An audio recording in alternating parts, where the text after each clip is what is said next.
पुराने जमाने की बात है। रेतीले मैदानों और खजूर के पेड़ों से घिरे एक गांव में एक नेक दिल मगर गरीब नौजवान रहता था, जिसका नाम आरिफ था। उसके दिल में अल्लाह पर मजबूत ईमान था, मगर जिंदगी की सख्तियों ने उसे आजमाना शुरू कर दिया था। वह अक्सर रातों को आसमान की तरफ देखकर दुआ करता, या अल्लाह मेरी फरियाद सुन ले। आरिफ का बाप बीमार था और उसके घर में कई दिनों से चूल्हा नहीं जला था। वह दिन रात मेहनत करता, मगर किस्मत जैसे रूठ गई थी। गांव के लोग खुशहाल थे, मगर आरिफ के हिस्से में आजमाइशें थीं। उसके दिल में सवाल उठता कि आखिर अल्लाह कब सुनेगा, मगर जुबान खामोश रहती। एक दिन वह बाजार गया, जहां मालदार ताजिर अपने ऊंटों पर कीमती कपड़े और खुशबुएं बेच रहे थे। आरिफ ने दिल में सोचा, काश मेरे पास भी कुछ होता ताकि मैं अपने वालिद का इलाज कराता। उसने दिल ही दिल में दुआ की, मगर कोई जवाब ना आया। दिल बेचैन हुआ, मगर उम्मीद बाकी रही। रात को जब वह अपने खेमे में लौटा तो चांदनी रेत पर बिखरी थी। उसने आसमान की तरफ देखा, जहां लाखों सितारे जगमगा रहे थे। उसने आहिस्ता कहा, ऐ रब, तू सब कुछ जानता है, मगर मैं कब तक सब्र करूं? आंखों से आंसू बहने लगे, मगर उसके दिल में एक नरम आवाज उभरी, सब्र करो, वक्त करीब है। अगली सुबह गांव में खबर फैली कि बादशाह का काफिला रास्ता भटक गया है। कई लोग उनकी मदद के लिए निकले, मगर किसी को कामयाबी न मिली। आरिफ ने भी नियत की कि वह मदद करेगा, शायद यही उसके रब की तरफ से मौका हो। वह खाली हाथ मगर यकीन के साथ सहरा की तरफ चल पड़ा। सूरज तेज था, रेत जल रही थी, मगर आरिफ के कदम मजबूत थे। रास्ते में उसे एक जख्मी ऊंट मिला जो जमीन पर बैठा कराह रहा था। वह रुक गया, ऊंट को पानी पिलाया और उसके जख्म साफ किए। उसी लम्हे उसे दूर धुएं का इशारा दिखाई दिया, शायद वह काफिला था। वह दौड़ा और वहां पहुंचा जहां बादशाह का काफिला वाकई फंस गया था। सिपाही पानी और रास्ते दोनों से महरूम थे। आरिफ ने अपनी मामूली सी मशाल जलाई और निशानियां देखते हुए उन्हें सही समत दिखाई। काफिला आखिरकार महफूज रास्ते पर निकल आया। जब काफिला वापस गांव पहुंचा, बादशाह ने ऐलान किया कि जिस नौजवान ने मदद की है उसे इनाम दिया जाएगा। लोग हैरान रह गए जब वह आरिफ निकला। बादशाह ने उसे सोना, कपड़ा और बाप के इलाज के लिए रकम दी। सबने तालियां बजाईं, मगर आरिफ की आंखों में खामोश आंसू थे। उस रात वह सजदे में गिर पड़ा। वह रो रहा था, मगर अब शिकायत नहीं थी। उसने कहा, ऐ रब, तूने मेरी पुकार सुनी, मगर मैं ही बेसब्र था। तू तो हर चीज जानता है, बस वक्त तेरा होता है। उसके दिल पर एक सुकून उतर आया जो कभी महसूस ना हुआ था। यूं आरिफ की जिंदगी बदल गई, मगर उसके दिल में हमेशा एक बात रही, अल्लाह हर दुआ सुनता है, मगर बंदा जल्दी मचाता है। आजमाइश में सब्र करना ईमान की असल पहचान है। वह जान गया कि ताखीर कभी इनकार नहीं होती, बल्कि अल्लाह की हिकमत होती है। कुछ दिनों बाद आरिफ के वालिद की तबीयत बेहतर होने लगी। घर में खुशी लौट आई, लेकिन खुशहाली के साथ एक नया इम्तिहान शुरू हुआ। अब लोग आरिफ से हसद करने लगे। कुछ ने कहा कि किस्मत ने उस पर मेहरबानी की है, कुछ ने कहा कि वह बादशाह का चहीता बन गया है, मगर आरिफ जानता था सब कुछ अल्लाह का करम है। आरिफ ने अपने वालिद की खिदमत के बाद गांव के यतीम बच्चों की मदद शुरू की। वह कहता था, जिसने मुझे इज्जत दी उसी ने मुझे यह जिम्मेदारी दी है। मगर इसी दौरान फसलें सूख गईं, बारिश रुक गई और गांव पर कहत का साया छा गया। अब सबके दिलों में खौफ पैदा हुआ। लोगों ने अपने घरों के दरवाजे बंद कर लिए। खाने को कुछ न बचा। आरिफ ने अपने घर का सारा अनाज गरीबों में बांट दिया, मगर उसके पास भी अब कुछ नहीं बचा। दिल में खौफ जरूर था, मगर ईमान पहले से ज्यादा मजबूत। वह हर रात सजदे में गिरता और कहता, अल्लाह सब सुनता है, वह मुझे तन्हा नहीं छोड़ेगा। एक रात आसमान पर घने बादल छा गए, मगर बारिश न हुई। लोग घबराने लगे। आरिफ ने गांव के तमाम लोगों को मस्जिद में जमा किया। सबने मिलकर दुआ की। आंखों से आंसू बहते रहे, दिलों में उम्मीद की लर्जिश थी। मगर जब कुछ न हुआ, लोग मायूस हो गए। सुबह के वक्त लोग आरिफ के पास आए और कहने लगे, तुम कहते हो अल्लाह सुनता है, मगर देखो हम सब भूखे हैं, बारिश नहीं आई। आरिफ ने नरमी से कहा, अल्लाह देर करता है, इनकार नहीं, उसकी हिकमत हमसे बेहतर है। मगर लोग तंजियां हंसने लगे और अपने घरों को चले गए। आरिफ मस्जिद में अकेला बैठा रहा। हवा सूखी थी, जमीन प्यासी। उसने सजदा किया और दिल से कहा, ऐ रब, अब मेरा यकीन भी तेरी अमानत है, उसे कमजोर ना होने देना। मैं तेरा गुलाम हूं, तू मेरा रब है, मैं बेसब्र नहीं बनूंगा। और वह रात भर रोता रहा। अगली सुबह जब सूरज निकला तो हवा में ठंडक थी। आरिफ मस्जिद से बाहर निकला तो देखा आसमान पर सियाह बादलों का समंदर है। फिर अचानक बूंदें गिरने लगीं और थोड़ी ही देर में जबरदस्त बारिश शुरू हो गई। गांव के लोग खुशी से झूम उठे। हर तरफ अल्लाहू अकबर की सदाएं गूंजने लगीं। गांव वाले दौड़ते हुए आरिफ के पास आए। सब ने शर्मिंदगी से सर झुका लिए। उन्होंने कहा, हमने शक किया, तुमने यकीन रखा। तुम्हारा रब सच्चा है और तुम्हारा ईमान मजबूत। आरिफ ने मुस्कुराकर कहा, यह मेरा नहीं, अल्लाह का करम है जो हर दिल की पुकार सुनता है मगर अपने वक्त पर जवाब देता है। बारिश के बाद जमीन सरसब्ज होने लगी। खजूरों पर फल लगने लगे। गांव दोबारा आबाद हो गया। आरिफ का दिल शुक्र से भर गया। वह समझ गया कि दुआ के बाद सबसे बड़ी इबादत सब्र है। जो सब्र करता है वह कभी खाली नहीं लौटता। रात को जब वह सजदे में था तो दिल से आवाज आई, आरिफ, तुमने सीख लिया कि मैं सुनता हमेशा हूं, बस तुम जल्दी करते हो। बंदे की बेसब्री उसकी आजमाइश होती है और मेरा वक्त उसकी रहमत। आरिफ के चेहरे पर सुकून छा गया। अब वह जान चुका था कि ईमान का फूल सब्र से खिलता है। कुछ महीने गुजर गए। गांव अब खुशहाल था। खेत लहलहा रहे थे, लोग मुस्कुरा रहे थे। आरिफ के नेक अमलों की शोहरत दूर तक फैल चुकी थी। मगर इज्जत के साथ आजमाइश भी आती है। इस बार आजमाइश बाहर से नहीं, अंदर से शुरू हुई। दिल के गुरूर ने आहिस्ता आहिस्ता उसके ईमान को छूना शुरू कर दिया। लोग जब भी किसी मुश्किल में पड़ते आरिफ के पास आते। वह दुआ करता और अल्लाह उनकी मदद करता। लोग कहने लगे, आरिफ की दुआ जरूर कबूल होती है। यही बात आरिफ के दिल में उतरने लगी। उसने सोचा, शायद मेरी दुआ में ही असर है। दिल के अंदर एक छोटी सी फख्र की चिंगारी जल उठी। एक दिन गांव के एक बूढ़े बुजुर्ग उसके पास आए। उन्होंने कहा, बेटा, खबरदार, अपनी दुआ को अपनी ताकत ना समझना। यह सब अल्लाह की अता है, न कि तेरा कमाल। आरिफ ने एहतराम से सर झुकाया, मगर दिल में वह बात मुकम्मल ना उतरी। इंसान का नफ्स बड़ा चालाक होता है। कुछ दिन बाद एक नया मुसाफिर गांव आया। वह बीमार और बेहाल था। आरिफ ने उसके लिए दुआ की, मगर इस बार कुछ न हुआ। बीमारी बढ़ती गई। लोग हैरान रह गए कि इस बार दुआ क्यों कबूल न हुई। आरिफ का दिल घबरा गया। वह सोचने लगा, क्या अल्लाह ने मेरी बात सुनना छोड़ दिया? रात को आरिफ जागा। आसमान साफ था। चांद पूरी रोशनी में चमक रहा था, मगर उसके दिल में अंधेरा था। उसने दुआ की, मगर कोई जवाब न मिला। वह रो पड़ा, ऐ रब, मैं तो तेरा बंदा हूं, तूने मुझे छोड़ क्यों दिया? दिल बेचैन, आंखें नम, मगर सुकून गायब था। अगली सुबह वह बुजुर्ग दोबारा आए। उन्होंने नरमी से कहा, आरिफ, अल्लाह ने तुझे छोड़ा नहीं, तुझे समझा रहा है। तू फख्र में आ गया था। याद रख, जब बंदा अपने अमल पर यकीन करता है तो अल्लाह उसे उसके हाल पर छोड़ देता है ताकि वह अपनी कमजोरी पहचान सके। आरिफ का दिल टूट गया। वह मस्जिद गया, सजदे में गिर पड़ा और कहने लगा, या रब, मैं बेसब्र भी था और अब गाफिल भी हो गया। मुझे माफ कर दे। मैं जान गया हूं सब कुछ तेरा है, मेरी दुआ नहीं, तेरा रहम काम करता है। उसके आंसू रेत में जज्ब हो गए, मगर दिल पाक हो गया। उसी रात मुसाफिर की हालत बेहतर होने लगी।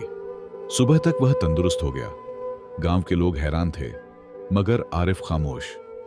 अब वह कुछ नहीं कहता था, बस मुस्कुराता और दिल ही दिल में शुक्र अदा करता। उसने सीख लिया था कि कबूलियत ए दुआ का ताल्लुक बंदे की जुबान से नहीं, दिल की आजिजी से होता है। आरिफ ने फिर अपनी जिंदगी सादा बना ली। वह लोगों की खिदमत करता रहा, मगर दिल में यह जानता था कि सब कुछ अल्लाह के हुक्म से है। उसके चेहरे पर अब गुरूर की जगह सुकून था। गांव वाले कहते थे, आरिफ अब पहले से ज्यादा नेक हो गया है। रात को जब वह तस्बीह पढ़ता तो अक्सर कहता, ऐ रब, तू सब सुनता है, हम ही बेसब्र, हम ही गाफिल। तू देर करके हमें सब्र सिखाता है और न सुनकर हमें आजिजी का सबक देता है। और यूं आरिफ ईमान के एक नए दर्जे पर पहुंच गया, जहां शक नहीं, सिर्फ यकीन होता है। वक्त गुजरता गया। अब आरिफ गांव के बुजुर्गों में शुमार होने लगा था। लोग उसे आरिफ ए साबिर के नाम से जानने लगे। मगर एक दिन एक काफिला गांव से गुजरा, जिसने उसकी जिंदगी का नया मोड़ तैयार कर दिया। काफिले में एक ताजिर था, जिसने आरिफ को मक्का जाने की दावत दी। उसने कहा, चलो अल्लाह के घर का दीदार करो। आरिफ के दिल में एक ख्वाब था, बैतुल्लाह की जियारत का। उसने सारी जमा पूंजी गरीबों में बांट दी, सिर्फ इतना रखा कि रास्ते का खर्च पूरा हो। उसने वालिद को खुदा के सुपुर्द किया और काफिले के साथ निकल पड़ा। दिल में शुक्र, जुबान पर तस्बीह और निगाह में अल्लाह का घर। सफर लंबा और मुश्किल था। रेत के तूफान, भूखे दिन और बेआबो गया हवादियां।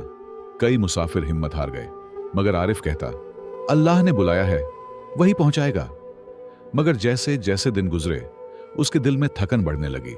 बदन कमजोर था, मगर ईमान मजबूत। एक रात काफिला किसी वादी में रुका। वहां पानी खत्म हो चुका था। सब परेशान थे। आरिफ ने दुआ के लिए हाथ उठाए, मगर आसमान पर खामोशी थी। उसके दिल में एक लम्हे को ख्याल आया, क्या अल्लाह ने मेरी दुआ सुनना छोड़ दिया? मगर फौरन खुद को झंझोड़ा, नहीं, अल्लाह सुनता है, मगर मैं बेसब्र हो रहा हूं। वह उठा और चलने लगा। दूर उफक पर एक छोटा सा साया दिखाई दिया। जब करीब पहुंचा तो एक सूखा कुआं था। आरिफ ने झांका, पानी नहीं था। उसने दुआ की, ऐ रब, अगर तू चाहे तो यह सूखा कुआं रहमत का समंदर बन जाए। और फिर उसने मिट्टी में हाथ रखा, दिल से अल्लाह कहा। अचानक जमीन हल्की सी थर्राई और कुएं के अंदर से ठंडा मीठा पानी फूट निकला। आरिफ सजदे में गिर गया। काफिले के लोग दौड़ आए, सबने पानी पिया और शुक्र अदा किया। ताजिर हैरान था, मगर आरिफ खामोश।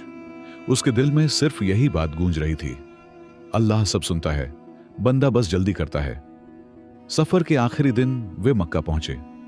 आरिफ ने बैतुल्लाह को देखा तो उसकी आंखों से आंसू बहने लगे। उसने कहा, ऐ रब, मैं तेरी तरफ आया तो था, मगर तू तो पहले ही मेरे साथ था। मैं तेरे करीब आने चला था, मगर तू तो हमेशा मेरे दिल में था। वह तवाफ के दौरान गिरता पड़ता रोता रहा। दिल में एक सुकून था जो अल्फाज में नहीं आता। उसने जान लिया कि अल्लाह की कुर्बत फासलों में नहीं, बल्कि सब्र में छिपी है। जितना बंदा सब्र करता है, उतना अल्लाह करीब आता है। जियारत के बाद आरिफ ने अपने बाकी पैसे गरीब हाजियों में बांट दिए। वह खाली हाथ मगर दिल से भरपूर वापस लौटा। गांव के लोग उसे देखकर हैरान रह गए। उसके चेहरे से नूर झलक रहा था। किसी ने पूछा, क्या तुमने काबा देखा? आरिफ ने कहा, नहीं, मैंने अल्लाह की सुनने वाली शान देखी। अब वह हर दुआ के बाद मुस्कुरा देता था। वह कहता, अगर दुआ फौरन पूरी हो जाए तो ईमान कहां रहे? अल्लाह चाहता है कि बंदा दुआ के साथ सब्र भी सीखे, क्योंकि जो सब्र करता है वह अल्लाह की सुनता नहीं, अल्लाह उसे सुनता है। आरिफ मक्का से वापस आया तो उसका दिल पहले से ज्यादा नरम और ईमान पहले से ज्यादा पक्का हो चुका था। गांव के लोग उसे देखकर खुश हुए। सबने उससे दुआएं मांगी, मगर उसकी आंखों में अब एक गहरी खामोशी थी, जैसे उसने दुनिया के राज समझ लिए हों। एक दिन गांव में एक अजनबी आया। वह लाचार, घायल और परेशान हाल था। उसने आरिफ से कहा, मैं अपने काफिले से बिछड़ गया हूं, मेरे पास कुछ नहीं, मदद करो। आरिफ ने बिना सोचे समझे उसे अपने घर ले गया, खाना दिया, आराम करने को जगह दी। मगर वह अजनबी रातों को कुछ राजदार बातें करता रहता। कुछ दिन बाद गांव के कुछ लोग आरिफ के पास आए। उन्होंने कहा, यह शख्स डाकू है, काफिले लूटता है, बादशाह के सिपाही उसे ढूंढ रहे हैं। आरिफ के दिल में हलचल मच गई। एक तरफ उसकी मेहमान नवाजी, दूसरी तरफ इंसाफ की जिम्मेदारी। वह रात भर जागता रहा, अल्लाह से रहनुमाई मांगता रहा। सुबह के वक्त अजनबी ने खुद एतराफ किया कि वह वाकई डाकू था, मगर अब तौबा कर चुका है। वह रोता रहा और कहता, मैंने जुल्म किए हैं, मगर दिल अब सुकून नहीं पाता। क्या मेरा रब मुझे माफ करेगा? आरिफ ने कहा, अल्लाह सब सुनता है, अगर दिल से तौबा हो तो वह जरूर माफ करता है। मगर आरिफ के सामने अब एक बड़ा इम्तिहान था। सिपाही गांव पहुंचे और कहा, हम इस मुजरिम को गिरफ्तार करेंगे। आरिफ जानता था कि झूठ बोलना गुनाह है, मगर वह किसी तौबा करने वाले को सौंपना नहीं चाहता था। उसने खामोशी इख्तियार की और दिल ही दिल में दुआ की, ए रब, अब फैसला तेरा है, मैं नहीं जानता क्या करूं। सिपाहियों ने तलाश शुरू की। अचानक आसमान पर काले बादल छा गए, तेज तूफान उठा और पूरा गांव अंधेरे में डूब गया। सिपाही वापस जाने पर मजबूर हुए। जब तूफान थमा तो अजनबी गायब था। बस रेत पर कुछ आंसुओं के निशान बाकी थे। आरिफ समझ गया कि अल्लाह ने फैसला खुद कर दिया है। कुछ दिन बाद एक पैगाम आया कि बादशाह के खजाने के दरवाजे पर एक तौबा करने वाला शख्स पहुंचा, जो कह रहा था, मैंने जुल्म छोड़ दिया है। एक आरिफ ने मुझे अल्लाह की रहमत याद दिलाई। बादशाह ने उसे माफ कर दिया और उसके नाम पर सदका जारी कर दिया। गांव के लोग हैरान थे। उन्होंने कहा, आरिफ, तुमने बड़ा खतरा मोल लिया। अगर वह शख्स झूठ बोलता तो क्या होता? आरिफ मुस्कुराया और बोला, मैंने बंधे पर नहीं, अल्लाह की सुनने वाली सिफत पर यकीन किया। जब दिल सच्चे हो जाए तो अल्लाह खुद इंसाफ करता है। इस वाकये ने आरिफ को और ज्यादा आजिज बना दिया। अब वह हर रोज कहता, इंसान जल्दी में फैसले करता है, मगर अल्लाह वक़्त पर अदल फरमाता है। अगर बंदा थोड़ा ठहर जाए तो देखेगा कि देर में भी खैर छुपी होती है। लोग उसके आसपास बैठते और सब्र का सबक सीखते। रात को आरिफ ने तस्बीह उठाई और आंखों से आंसू बहने लगे। वह कहता रहा, ए रब, तू सब सुनता है, हर दिल की पुकार, हर आंसू की जुबान। मैं बेसब्र था, मगर तूने मुझे सब्र सिखा दिया। मैं शुक्र करता हूं कि तू सुनता भी है, समझता भी है। और उसी लम्हे उसके दिल में पूरा सुकून उतर आया। वक्त गुजरता गया। आरिफ अब ज़ैफ हो चुका था। उसके चेहरे पर वक़्त के निशान जरूर थे, मगर दिल अब भी ईमान की रोशनी से मुनव्वर था। वह अक्सर मस्जिद के सहन में बैठकर बच्चों को सब्र, दुआ और यकीन का सबक दिया करता। लोग उसे आरिफ ए दिल रोशन कहने लगे थे। एक दिन गांव में खबर फैली कि एक जबरदस्त तूफान आ रहा है। दरिया का पानी चढ़ गया, खेत डूबने लगे और लोग अपने घरों से निकलने लगे। सब आरिफ के पास दौड़े और कहने लगे, अब क्या करें? दुआ करो, अल्लाह हमें बचा ले। आरिफ ने कहा, अल्लाह जरूर सुनेगा, मगर इम्तिहान में सब्र जरूरी है। रात को तूफान ने गांव को घेर लिया। बारिश जोरों से बरस रही थी। आसमान बिजली से दहक रहा था। आरिफ मस्जिद में बैठा तस्बीह पढ़ रहा था। कुछ लोग घबरा गए और बोले, तुम दुआ क्यों नहीं कर रहे? आरिफ ने कहा, मैं दुआ कर चुका हूं, अब यकीन रखना तुम्हारा काम है। पानी मस्जिद के दरवाजे तक आ गया। लोग रोने लगे, मगर आरिफ ने सर सजदे में रख दिया और कहा, ए रब, अगर यह तेरा फैसला है तो इसमें भी भलाई है। हम बेसब्र होकर तेरा वादा नहीं तोड़ेंगे। तू चाहे तो एक लम्हे में सब कुछ बदल दे। सुबह हुई तो सूरज निकला। गांव के आसपास पानी उतर चुका था, मगर हैरानी की बात यह थी कि मस्जिद के चारों ओर एक सूखा दायरा बना हुआ था, जहां पानी दाखिल ही नहीं हुआ। लोग यह मंजर देखकर रो पड़े। सबने कहा, यह अल्लाह का करम है, उसने सुने बगैर छोड़ा नहीं। आरिफ ने आसमान की तरफ देखा और दिल में कहा, ए मेरे रब, तू हमेशा सुनता है, बस हम ही जल्दी करते हैं। तू सब्र आजमा कर ईमान पुख्ता करता है। उसके चेहरे पर एक अजब नूर चमक रहा था, जैसे वह किसी राज से आगाह हो गया हो। कुछ दिन बाद आरिफ की तबीयत बिगड़ने लगी। लोग उसके आसपास जमा हो गए। वह मुस्कुरा रहा था। उसने कमजोर आवाज में कहा, जब मैं गया था तो बेसब्र था, जब लौट रहा हूं तो सब्र मेरा जेवर है। याद रखो, दुआ कबूल होने से पहले बंदा आजमाया जाता है। उसके आखिरी लम्हे में उसके होंठों पर सिर्फ एक जुमला था, अल्लाह सब सुनता है, बस बंदा इंतजार नहीं करता। उसकी सांस रुक गई, मगर मस्जिद में एक अजीब सुकून छा गया, जैसे हवा भी रुककर उसकी बात सुन रही हो। गांव के लोग देर तक खामोश बैठे रहे। किसी ने कहा, आरिफ चला गया, मगर हमें सब्र का सबक दे गया। किसी ने कहा, वह बता गया कि अल्लाह कभी खामोश नहीं होता, बस बंदा जल्दी करता है। उसके मजार पर हमेशा यह लिखा गया, जो सब्र करता है वह अल्लाह की सुनने वाली रहमत में जिंदा रहता है। यूं आरिफ की कहानी खत्म हुई, मगर उसका पैगाम जिंदा रहा। हर दुआ के साथ अब लोग कहते, अल्लाह सब सुनता है, लेकिन बंदा बेसब्र है, क्योंकि ईमान सिर्फ मांगने का नहीं, इंतजार करने का भी नाम है। और जो इंतजार में साबित कदम रहता है वही अल्लाह की कुर्बत पा लेता है। अखलाकी सबके अल्लाह हर पुकार सुनता है, मगर अपने वक्त पर जवाब देता है।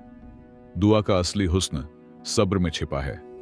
बंदा जब बेसब्री छोड़कर अल्लाह की हिकमत पर यकीन रखता है तब जिंदगी बदलती है, क्योंकि अल्लाह सब सुनता है लेकिन बंदा बेसब्र है।